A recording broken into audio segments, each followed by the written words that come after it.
నమస్తే సార్. నమస్తే సార్, మహానాడు అంగరంగ వైభవంగా అధికారంలో ఉన్నప్పుడు మహానాడు అంటే ఆ జోషి వేరు.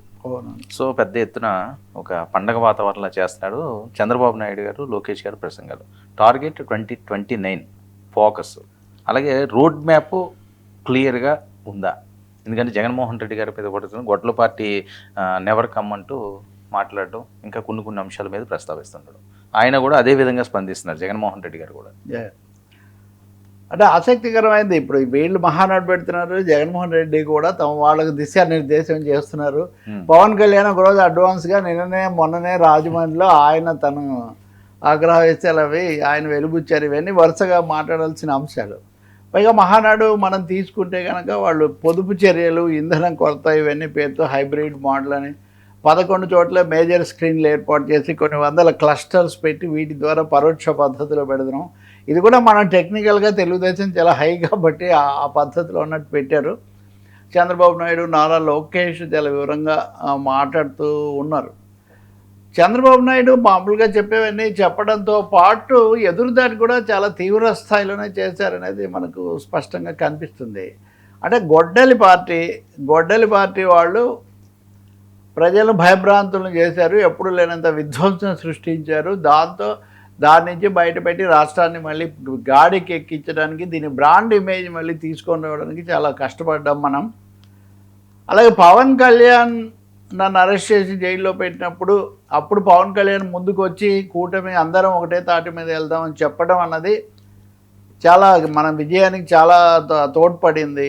ఈ 3-4 విషయాలు చంద్రబాబు నాయుడు తన ప్రసంగంలో చాలా బలంగా ఆయన చెప్తూ ఉన్నారు. ఇంకోటేమో పార్టీ కార్యకర్తలకు కొంచెం దిశానిర్దేశంతో పాటు పునరుత్తేజం కల్పించడం అన్నది కూడా ఒక లక్ష్యంగా టార్గెట్గా పెట్టుకున్నట్టు కనిపిస్తుంది. అంటే కింది స్థాయిలో కార్యకర్తలు ఎన్నో దాడులు, కేసులు ఇవన్నీ ఎదుర్కొని కూడా నిలబడ్డారు. అప్పుడు నిలబడడానికి కార్యకర్తలకు చాలా ధైర్యం కావాలి. కాబట్టి కార్యకర్తలు వాళ్ళని ఆధారంగా చేసుకోకుండా కార్యకర్తలకు దూరం అయ్యేవాళ్ళు, ఓటర్లకు దూరం అయ్యేవాళ్ళు అవకాశం లేదు. ఏదైనా చెప్తాము కానీ మనకు విన్నింగ్ ఛాన్సెస్, విజయం సాధించడమే కొలబద్ద. మేము చాలా చేసాము, చాలా కాలం నుంచి ఉన్నాము, కానీ గెలుపు అనే దాని మీద మాకు దృష్టి లేదు అని ఎవరైనా చెప్తే మటుకు మేము అసలు అట్లాంటి వాళ్లకు దండం పెడతామని. ఇది పెద్ద మాట. అంటే ఎవరైతే గెలుస్తారో వాళ్ళే ఉంటారు. గెలుపు అనే సంకేతాలు ఇవ్వలేని వాళ్ళు, లేకపోతే గెలుపు మీద ఫోకస్ చేయని వాళ్ళను మేము కొనసాగించాము అనే ఒక క్లియర్, అది ఒక విధంగా వార్నింగ్ కూడా. అంటే మీ ఏది ఒళ్ళు దాచుకోకుండా, లేకపోతే శక్తియుక్తులు, వనరులు ఇవన్నీ కూడా ఫోకస్ పెట్టకుండా మళ్ళీ గెలవడానికి ఎలా అడుగులు వేయాలన్నది చూడకుండా ఉంటే మటుకు కుదిరే పని కాదని. స్థానిక సంస్థల ఎన్నికలు వస్తాయి కాబట్టి అవి చెప్పడంతో పాటు 2029 ఎన్నికలను గెలవడానికి కావాల్సిన పునాది ఇప్పటి నుంచి చేసుకోవాలి. అందుకే మనం గతంలో అనుకున్నట్టుగా ఇది ఒక మిడ్వే కాన్ఫరెన్స్గా వాళ్ళు తీసుకుంటున్నారు. 2 ఏళ్ళు అయిపోయింది, ఇంకా 2 ఏళ్ళు ఈ కాలంలో బలంగా పుంజుకొని చివరి ఎలక్షన్ ఇయర్కు వెళ్ళాలన్నదే చంద్రబాబు నాయుడు చేసిన దిశానిర్దేశంలా కనిపిస్తుంది. అలాగే యువత మీద ఫోకస్, పార్టీలో గట్టిగా నిలబడిన వాళ్ళు, వాళ్ళ గురించి ఆ చంద్రయ్య లాంటి వాళ్ళను మెన్షన్ చేయటము, వీటన్నిటి ద్వారా కార్యకర్తలే వెన్నెముక. తెలుగుదేశం పార్టీ అది దాని మీదే ఆధారపడి ఉంటుంది. క్యాడర్కు సంబంధించి ఎవరైనా తేడా తెస్తే మటుకు మేము ఒప్పుకోము, మీకు సంబంధించిన అన్ని అంశాలు మేము చూసుకుంటామన్నది చంద్రబాబు నాయుడు 1-2 సార్లు ఆ విషయాలు చెప్పారు. ఇంకో ఆసక్తికరమైంది అమరావతి అంశాలు కూడా.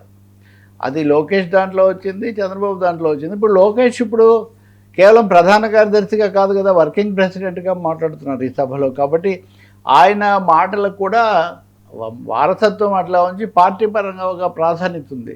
సో చంద్రబాబు నాయుడు ఏమంటారంటే, అమరావతి అన్నదానికి పార్లమెంట్ ఆమోదం వేసి అది చట్టబద్ధత ఇచ్చిన తర్వాత కూడా మావిగన్ అని జగన్ మాట్లాడటం ఏంటి?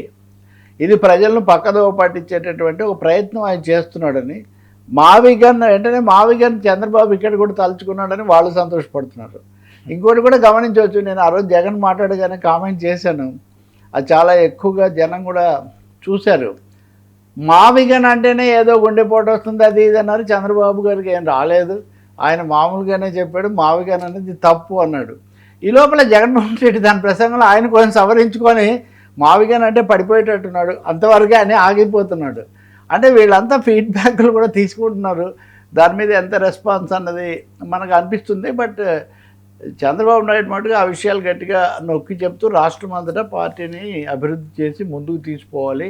ఎలక్షన్ మోడ్ అండి, ఒక ముక్కలో చెప్పాలంటే ఎన్నికలకు సర్వసన్నద్ధంగా తెలుగుదేశం పార్టీ ఉండాలి. దానికోసం గెలుపు దిశలో గెలుపు గుర్రాలని మేము ఎంచుకుంటాము, గెలవలేని గుర్రాలను మేము భరించబోము అనే సందేశం ఆయన ఇచ్చారు. లోకేష్ ఏమో ఇంకా కొంచెం యువనాయకుడు కదా, చంద్రబాబు నాయుడు ఆయన విజన్, ఆయన సైబరాబాద్ నుంచి అమరావతి వరకు అంటే ఒక పోలిక.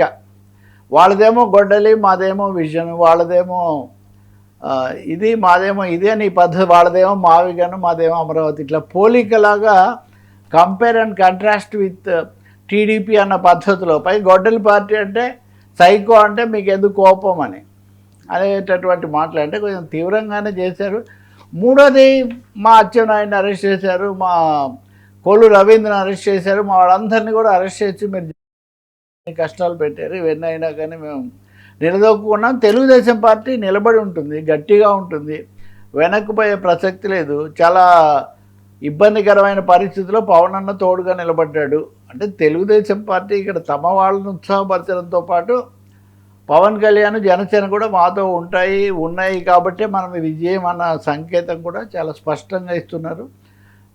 జగన్కు తెలుగుదేశం వైసీపీ అని అంటూనే అంతకంటే ముఖ్యంగా జగన్ మీద ఎక్కువ ఫోకస్ పెట్టినట్టుగా మనకు కనిపిస్తుంది. ఇంకా మిగిలిన వాళ్ళు, ఆమె శబరి మాట్లాడారు, ఎంపీ, ఆమె ప్రధాన కార్యదర్శి హోదాలో నివేదిక ప్రవేశపెడుతూ మీరు ఎంత అణిచివేస్తే అంతగా మా దగ్గర నుంచి యోధులు పుట్టుకొస్తారు అన్న పద్ధతిలో ఆమె ఒకటి. అంటే మేము గట్టిగా నిలబడ్డాం, ఇంకా నిలబడతామని ఒక ముక్కలో చెప్పాలంటే మోరల్ బూస్టర్, తెలుగుదేశం పార్టీకి మోరల్ బూస్టర్ లాగా ఈ మహానాడు నిర్వహించడం వాళ్ళ విధానంలాగా కనిపిస్తుంది. ఇంకా సాయంత్రానికి రేపు కూడా ఉంటుంది కాబట్టి ఏమేమి చెప్తారు. కొత్తగా ఈ ధోరణి చూస్తే మటుకు కొత్తగా ఏవో పథకాలు ప్రకటించి భారాలు పెట్టుకోవడానికి మనకు సిద్ధంగా ఉన్నట్టు కనపడదు.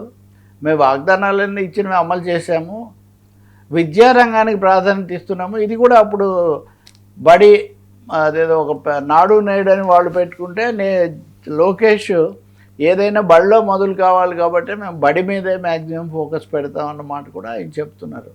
దిస్ వే ప్రారంభ సమావేశమే కాబట్టి ప్రారంభంలోనే well began is half done అంటారు కదా, కాబట్టి చక్కగా ముందు అట్టహాసంగా ప్రారంభం కావటమే అందరికీ ఒక సంకేతం అన్న పద్ధతిలో ఉన్నట్టు కనిపిస్తుంది.